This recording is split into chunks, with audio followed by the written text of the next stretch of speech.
번째 말씀을 보시겠습니다. 오늘 우리들에게 들려지는 하나님의 말씀은 요한복음 14장 27절 말씀입니다. 요한복음 14장 27절. 제가 가진 성경으로 신약성경 173면입니다. 성경에 따라 한두 면 정도 앞뒤로 차이가 있을 수 있습니다. 요한복음 14장 27절. 다 찾으신 줄 알고 천천히 공독을 해드리도록 합니다. 평안을 너희에게 끼치노니 곧 나의 평안을 너희에게 주노라. 내가 너희에게 주는 것은 세상이 주는 것과 같지 아니하니라. 너희는 마음에 근심하지도 말고 두려워하지도 말라. 한 군데만 더 보시겠습니다. 앞으로 넘어가셔서 신약성경 마태복음 5장 9절입니다. 마태복음 5장 9절.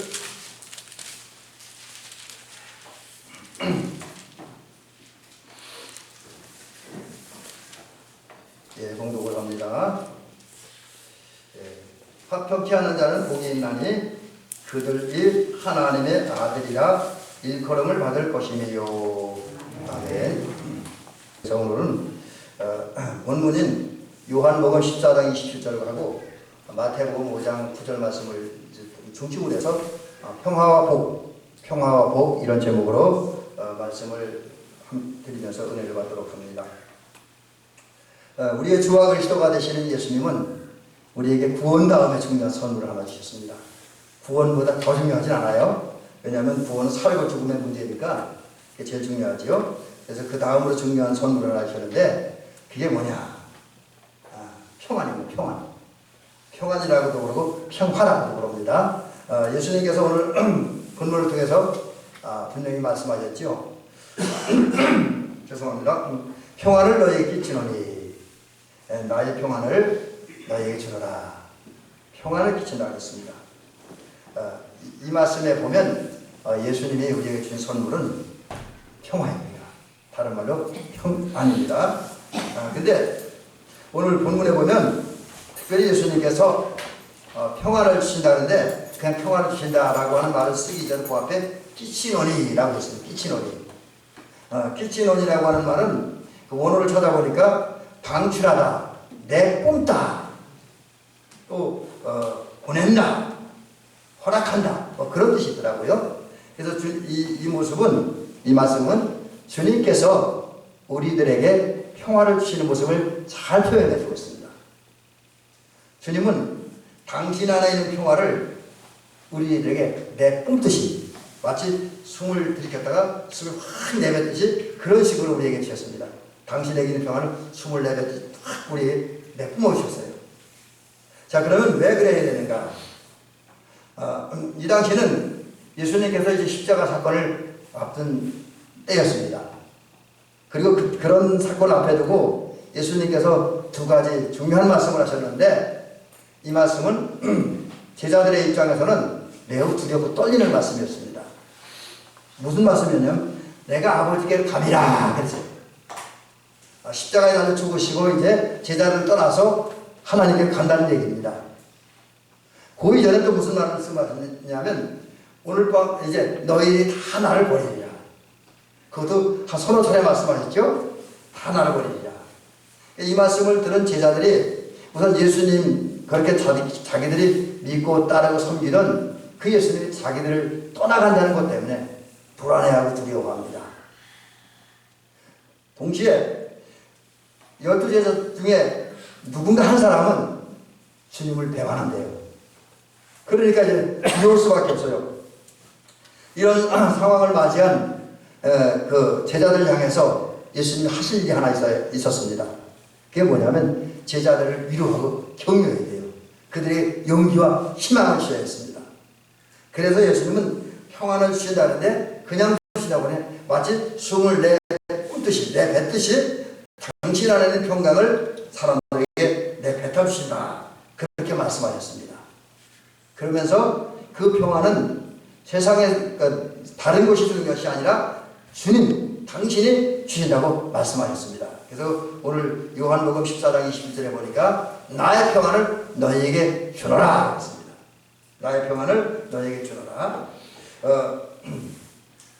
근데 이제 그 예수님께서 이런 평안을 주신 것은 이제 그 조금 전에 말씀드린 것처럼 제자들을 위하고 격려하기 위해서였고요. 또 이제 제자들에게 힘을 주기 위해서였습니다. 그런데 그 예수님이 오늘 본 말씀 가운데 또한 이제 중요한 말씀을 하나 주셨습니다. 그게 뭐냐면 내가 주는 평안은 세상이 주는 것과 다르다. 내가 주는 것 평안은 세상이 주는 평화와는 다르다는 거죠. 여러분, 세상에 있는 모든 사람들은 다 평화를 원합니다. 그 평화를 원하기 때문에 평화의 운동이 도처에서 벌어졌고 지금도 벌어지고 있는 것만은 사실입니다. 뭐 그 중에 하나가 이제 국제연합기구 뭐 유엔이죠. 그리고 뭐 그 외에도 평화를 위해서 일하는 사람들이 많습니다. 근데 여러분, 세상이 말하는 평화는 어떤 것일까요? 세상 사람들이 생각하는 보통의 평화는 자기들의 욕망이 성취되는 거예요. 자기들이 바라는 것이 이루어지는 거예요. 그래서 흔히 사람들이 말하는 것처럼 만사가 형통하고 만사가 순조로워지고 자기 삶이 안정되고 평안하고 자기에게 도전해올 수는 자기를 위협할 수는 세력이 없을 때 평화다 그렇게 이야기를 하지요. 조금 전에 말씀드린 것처럼 이 말도 결코 틀리지는 않습니다. 맞습니다. 그런데 예수님이 주신 평화는 그거는 좀 다른 차원의 평화입니다. 그래서 과정면에서 보면 예수님이 주신 평화는 전제 조건이 하나 있죠. 그게 뭐냐면 회개하여 죄사함을 받아야 된다는 거죠. 회개하여 죄 용서를 받아야 된다는 겁니다. 그리고 성령의 역사를 통해서 예수 그리스도를 내 마음에 나의 주와 그리스도로 나의 목자로 나의 구원의 길로 생명에 이르는 진리로 영접하고 믿어야 한다는 겁니다. 그 결과 주님으로부터 의인이라고 하는 인정을 받아야 돼요. 그런 후에 하나님과의 관계가 온전히 회복되었을 때 나타나는 현상, 그 하나님과의 관계가 회복되어짐으로 오는 내 마음의 평화, 내 영의 평화, 내 삶의 평화가 주님이 주신 평화라고 하는 거지요. 근데 이런 평화를 얻으면 구체적으로 우리에게 이런 현상들이 나타납니다. 회개하고 예수를 믿고 그리고 그 믿음으로 의인이라는 인정을 받을 때 우리 마음 상태는 이런 모습으로 변화됩니다. 이게 평화인데 우선 마음이 편하네요.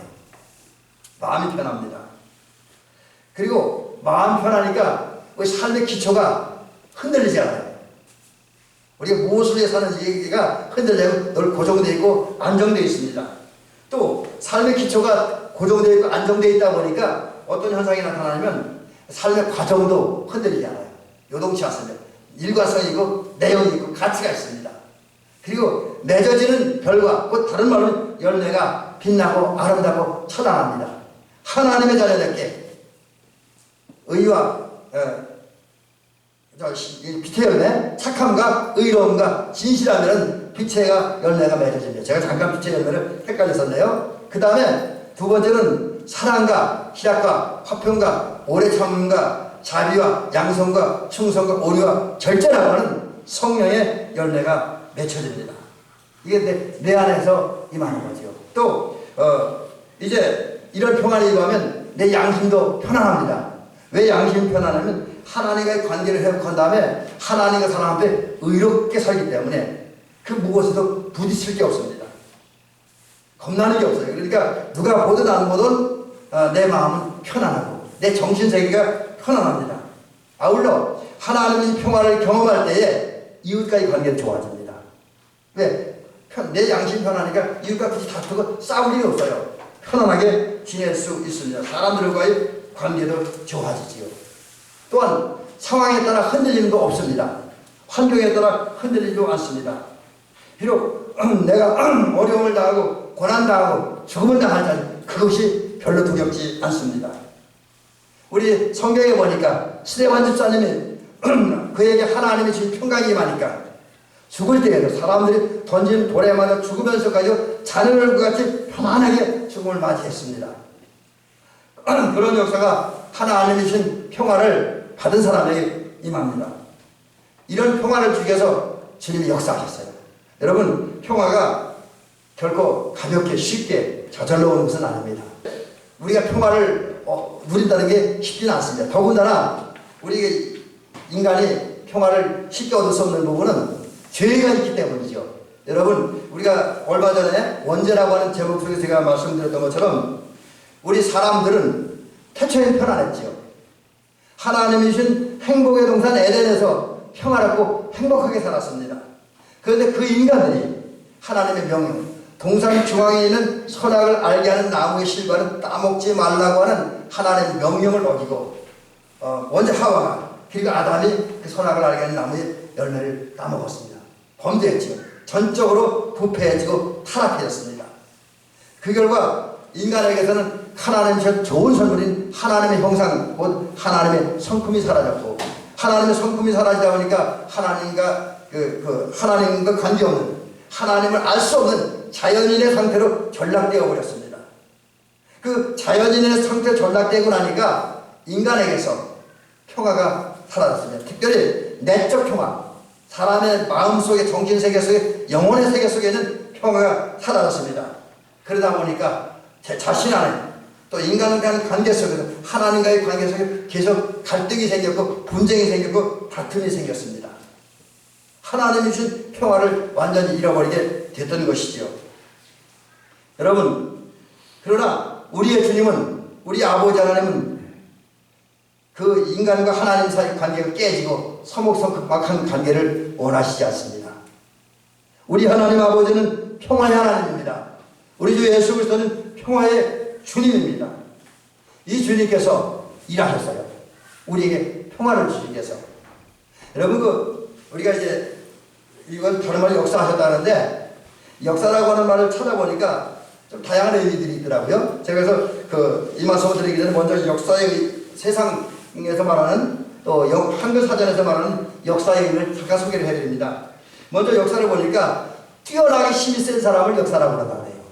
사전을 찾아보니까 뛰어나게 힘이 센 사람을 역사라고 그러고요. 또 인류가 살아온 과정을 기록하고 거기서 흥망성쇠 변천 과정 그 자체가 역사이고요. 또 그걸 다시 얻은 문서로 기록하는 것을 역사라고 한다고 합니다.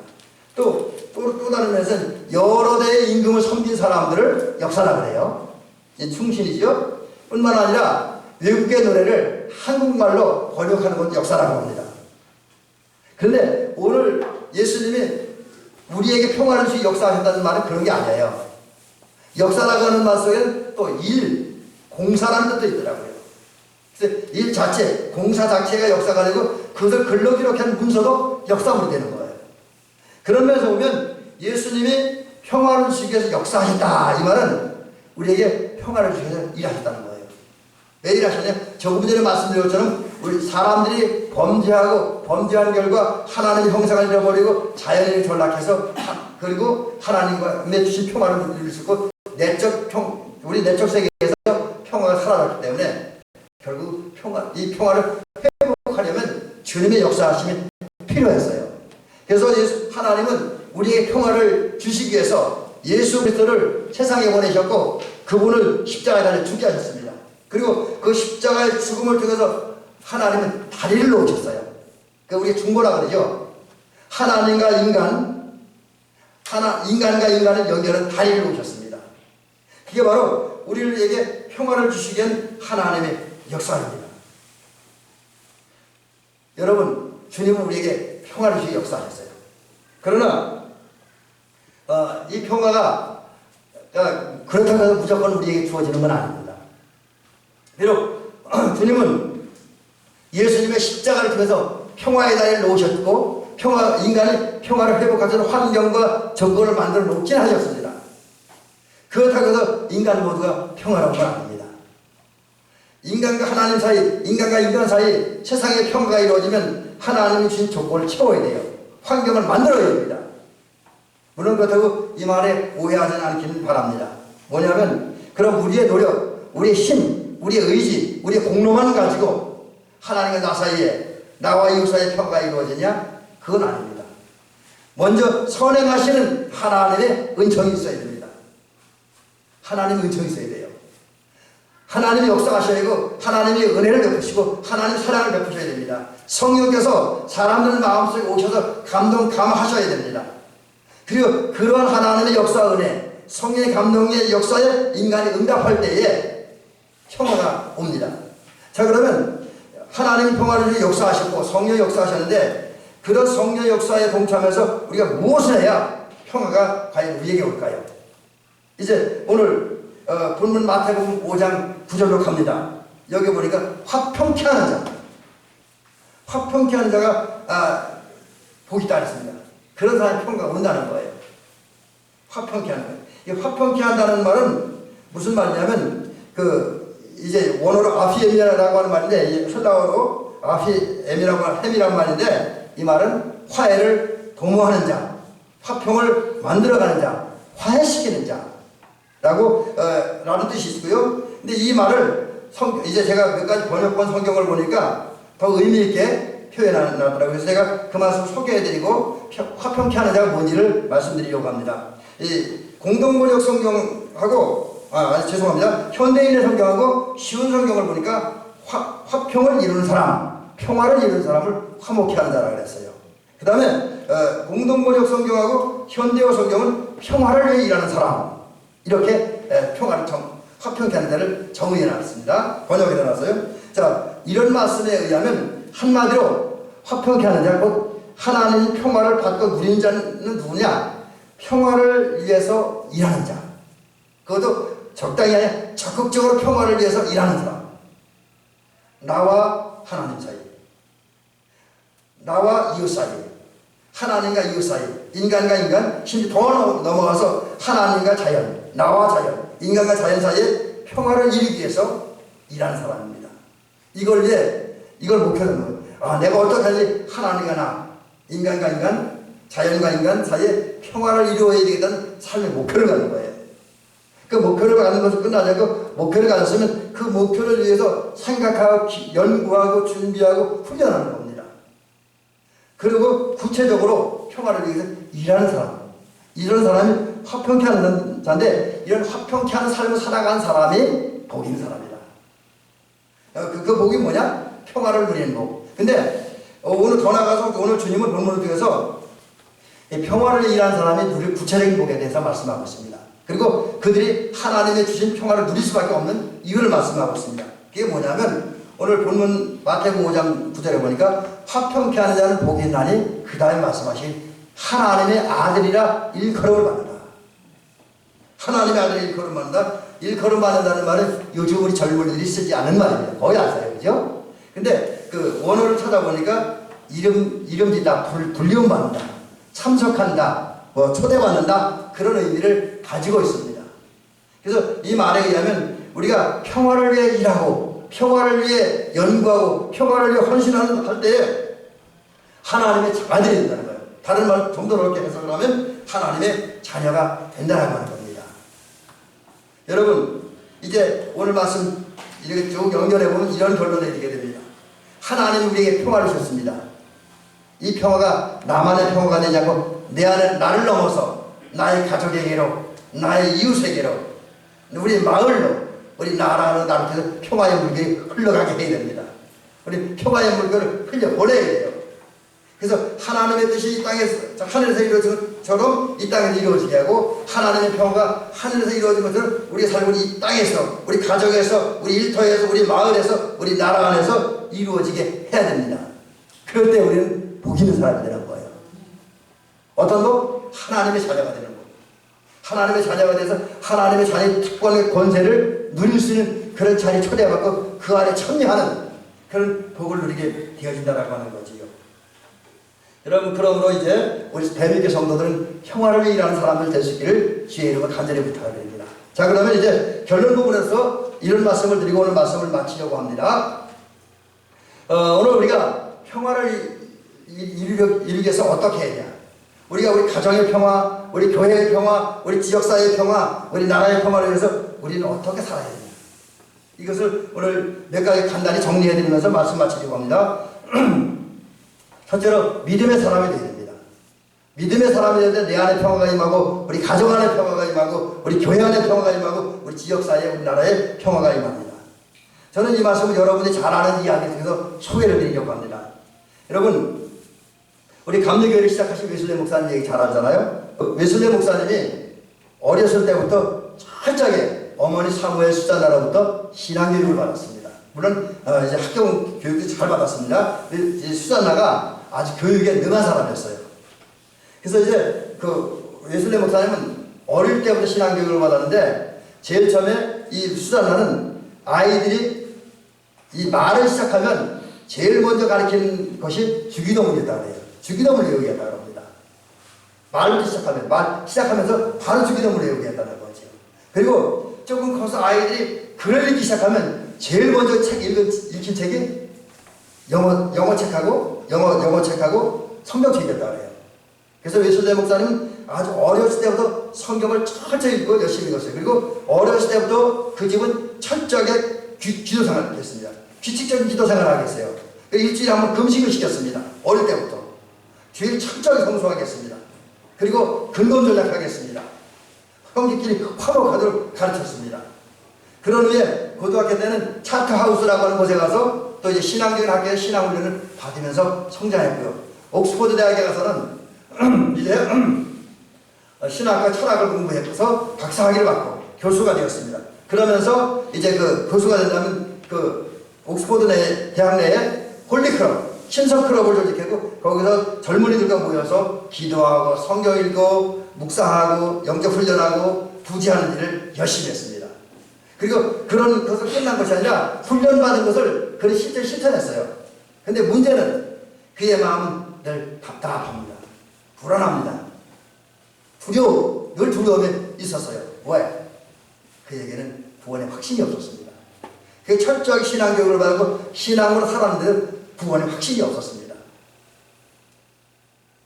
그러던 차에 1734년 5월 24일 우리 시간으로 8시 45분 그들 표현을 15분 전 9시에 이제 그 길거리 걸립니다. 거기 어디냐면 올더스 길거리예요. 근데 길을 걷다가 어서 찬송 부르는 소리가 나고 기도하는 소리가 나서 무심코 따라갔습니다. 사실 별로 가고 싶은 마음은 없었지만 그냥 따라가고 습관적으로. 이게 뭐하는 자리냐면 몇 명의 성도들이 모여서 천막을 치고 집회를 하는 장소였었습니다. 거기 들어가서 그냥 쉼없이 앉아 있습니다. 의미도 없이 생각도 없이 별 마음도 없이 앉아 있습니다. 그때 오늘 저를 설교를 한 게 아닙니다. 어떤 목사님이나 어떤 영적 지도자가 설교를 한 게 아니라 어떤 사람이 책을 하나 읽습니다. 그 책이 뭐냐면 종교개혁자인 마르틴 루터가 쓴 로마서 로마서를 해설한 책을 읽습니다. 그래서 주간 부분도 아니라 서론 부분을 읽는 거예요. 서론 부분을 읽던 중에 로마서 1장 17절 의인은 오직 믿음으로 말미암아 살리라고 하는 말씀을 들을 때 갑자기 그의 마음이 뜨거워지기 시작한 거예요. 그의 마음에 이루 말할 수 없는 평강과 기쁨이 맺습니다. 그리고 그에게 구원의 확신이 생겼습니다. 구원의 확신이 생겼어요. 그 후에 한 7개월 후에 1739년 정확히 얘기하면 1738년 12월 31일 저녁에 약 20여 명의 성도들이 페터레인이라는 곳에서 거기에서 애찬회를 모입니다. 그리고 기도회를 시작합니다. 그리고 한 몇 시간 좀 기도하다가 1739년 1월 1일 새벽 4시 또는 어떤 기록에 3시라고 되어 있는데 그들이 한참 기도하고 있을 때 갑자기 하늘에서 성령이 뜨겁게 임했어요. 성령의 충만을 받고 그 모든 성도들이 어떤 성도 찬양하고 어떤 땅에 엎드려서 하나님께 영광 돌립니다. 그 순간 그에게는 구원의 확신이 더해졌고 그리고 그의 마음에 기쁨은 더해졌습니다. 여러분 이 사실을 통해서 발견하는 한 가지 단순한 진리가 있습니다.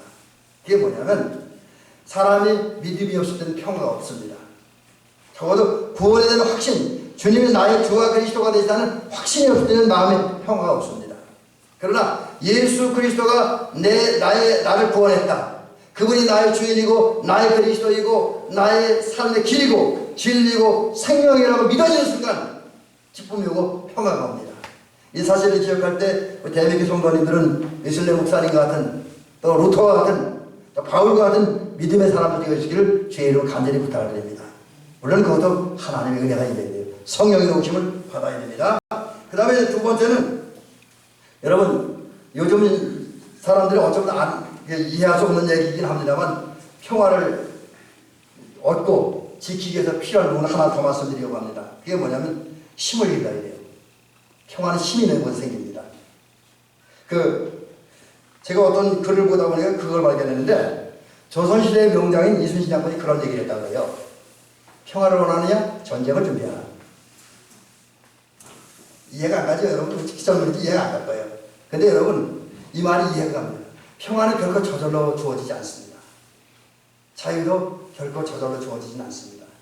예를 들면 우리 역사를 볼 때 삼국시대 그 이전에 마한시대 또 고려시대 조선시대 최근에 한국사에 걸쳐서 이렇게 나타난 역사적인 한 가지 사실은 뭐냐면 우리나라가 힘이 없을 때 군사, 정치, 경제, 문화 이런 부분에서 힘이 없고 약할 때는 주변 나라 외국 사람들에게 업신여김을 당했습니다. 침략을 당했습니다.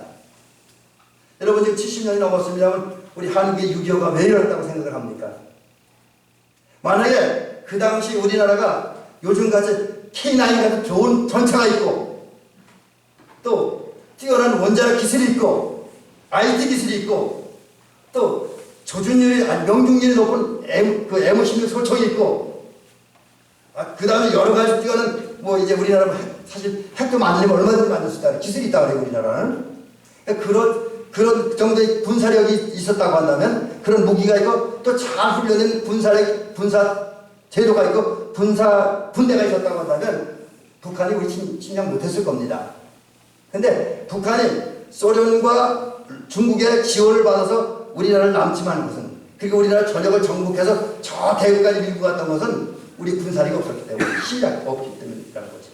근데 지금 북한이 우리를 치고 싶어도 왜 못 칩니까? 미국이 있기 때문이기도 하지만 우리의 국방력도 무시할 수 없잖아요.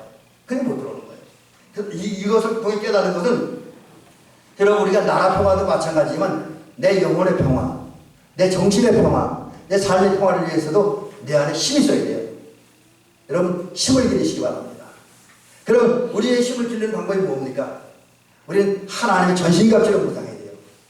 에베소서 6장에 있는 대로 평안의 복음에 예비하는 신을 신고 구원의 투구를 쓰고 진리 허리띠를 띠고 성령의 검을 무장하고 믿음의 방패를 가져야 됩니다. 그 영적 무기로 무장할 때에 영적 강한 글이 있어야 됩니다. 또 영적으로 강한 것만 끝나서는 안 돼요. 저는 특별히 젊은이들에게 계속해서 훈련하라고 말씀드리고 싶습니다. 물론 이건 젊은 성도들에게만 해당하는 건 아닙니다. 연세 드신 분도 계속해서 훈련받아야 돼요. 지식을 축적해야 됩니다. 끊임없이 여러분의 전공하는 분야, 여러분이 일하는 분야에서 끊임없이 공부하고 훈련해서 그 부분에 전문가가 돼요. 최고의 경지에 올라야 돼요. 실력을 쌓아야 돼요. 또 우리는 재능도 많이 길러야 됩니다. 더 많은 재능과 은사를 가진 사람들이 돼요. 그래서 우리는 정신적, 영적, 도덕적으로 남보다 더 강한 힘을 가질 때에 주님이 이 평화를 소유할 수 있고 그 평화를 지킬 수가 있습니다. 그리고 다른 사람에게 가서 평화를 나누어주는 평화의 물결을 흘려보내는 성도가 되길 줄 믿습니다. 힘을 기르시기 바랍니다. 그 다음에 세 번째는 여러분 우리가 평화를 경험하고 평화를 누리고 평화를 확장하는데 방해가 되는 것들을 그 원인을 찾아서 제거하시기 바랍니다. 자 이제 좀 더 구체적으로 말씀드리면 그렇습니다. 우리는 혼자 사는 게 아니잖아요. 그죠? 여러분 여기 저도 그렇고 우리 모여서 예배드리는 어떤 분들 혼자 사는 분은 없습니다. 가정에서는 가족과 함께 살고 직장은 직장인들과 함께 살고 마을에서는 마을 사람들과 함께 살아야 되고 그 외에 우리가 속한 공동체에서는 공동체 원들과 함께 살아야 됩니다. 근데 여러분 그렇게 살다 보니까 늘 내 마음에 드는 내 생각에 드는 것만 아니잖아요. 많은 순간 우리는 내 마음과 다르고 내 생각과 다르고 내 생활 방법과 다른 수없이 많은 사람을 만나고 그러다 보니까 그 속에서 끊임없이 갈등하고 번민하고 그 심에서 어떤 다투고 싸웁니다. 그게 인생이에요. 그런데 여러분 그렇다고 그냥 그걸 자연스럽게 당연한 걸 여기면 안 됩니다. 그럼 평화의 사람이 될 수가 없습니다. 주님이 복을 받아들일 수가 없습니다. 그래서 우리는 끊임없이 분석해야 돼요. 만약 오늘 내가 누군가 갈등하고 다투고 싸웠다면 왜 그랬는가? 왜 그랬느냐? 이유를 찾고 그 이유를 하나하나 정리해 나가는, 제거하는, 부셔버리는 그 삶을 살아야 됩니다. 그리고 또 만약에 누군가 다투었다고 한다면 그를 절대로 미워하지 말아야 돼요. 우리 성도는 미워하지 말아야 돼요. 생각이 나서 잠깐 언쟁이 있을 수는 있지만 미워하지 말아야 돼요. 오히려 우리가 그들의 관심을 갖고 찾아가고 이야기하고 용납하고 포용하는 삶을 살아야 됩니다. 그리고 서로의 평화를 위해서, 이 땅의 평화를 위해서 기도하는 저와 여러분들이 될 줄 믿습니다. 자, 마지막 얘기 하나. 여러분, 우리가 평화의 사람이 되기 위해서, 또 평화를 이루는 사람이 되기 위해서 중재자의 삶을 끊임없이 살아가야 돼요. 끊임없이 중재하는 삶을 살아가야 된다는 거지요. 여러분, 우리가 믿고 살아가는 예수님은 중보자입니다. 조금 전에 말씀드린 것처럼 십자가에 달려 죽으심으로 우리와 하나님, 하나님과 우리, 하나님과 이웃, 인간과 인간, 인간과 세계, 하나님과 세계를 연결하는 다리를 놓으셨습니다. 그리고 그 예수님이 온 그 다리 중에서 하나님은 평화를 주기 위해서, 또 우리를 하나님의 아들로, 하나님의 딸로 인정하기 위해서 우리를 찾아오십니다. 주님은 이런 중보자 역할을 하셨습니다. 예, 여러분, 우리는 이 주님을 따르는 그리스도인입니다. 이 주님의 제자들입니다. 그러므로 이제 우리는 중보자가 되어진, 다리가 되어진 예수님을 본받아야 될 줄로 믿습니다. 그러기 위해서 온유하시고 겸손하시고 사랑이 많으시고 십자가에 달리신 예수님을 본받아야 됩니다. 예수님 같은 마음과 생각을 가져야 됩니다. 그래서 제가 종종 말씀드린, 우리 진정한 예수꾼이 되어야 됩니다. 예수님 같은 지혜, 예수님 같은 성품, 예수님 같은 봉사, 예수님 같은 겸손, 예수님 같은 희생, 헌신을 가진, 또 예수님 같은 눈을 가진 그런 성도들이 될 줄 믿습니다. 그러니까 끊임없이 찾아가서 대화하고 이야기하고 받아들이고, 또 사람과 사람을 연결시켜주고 중재시켜주고, 그런 과정 중에서 나는 감춰요. 우리가 중재하는 과정이 특별할 건, 중재하는 나를 너무 드러내고 나의 열심, 나의 능력을 너무 드러내면 안 됩니다. 첫째 그건 내려놓고, 오히려 내가 중재해줄 사람은 서로를 존중하고 인정을 높여주는 그런 모습으로 대화도 하고 관계도 맺고, 그러할 때에 우리 평화를 이룬 사람들이 될 줄 믿습니다. 여러분, 이제 여러분 추석 명절은 어떤 명절이라고 생각을 합니까? 추석, 그리고 그 이후에 우리 삶의 자리는 평화를 이루어야 할 자리입니다. 여러분, 예수님께서 화평케 하는 자가 복이 있다고 했습니다. 하나님의 아들이 된다고 했습니다. 주님으로도 평화를 선물로 받았으니 이제 우리도 예수님 말씀한 것처럼 평화를 이루어가는, 평화를 일하고 평화를 위해 헌신하는, 그 적극적으로 그 일하는 저와 여러분이 되는 줄 믿습니다. 그래서 우리의 수고, 우리 헌신 때문에 우리 가족이 편안하고, 우리 지역이 편안하고, 우리 나라가 편안하고, 우리 교회가 편안하게 만드시기 바랍니다. 그 결과 하나님의 아들이라는 인정을 받는, 또 곧 다른 말로 하나님의 자녀라는 인정을 받는 저와 여러분들이 되시기를 주의 이름으로 축원합니다.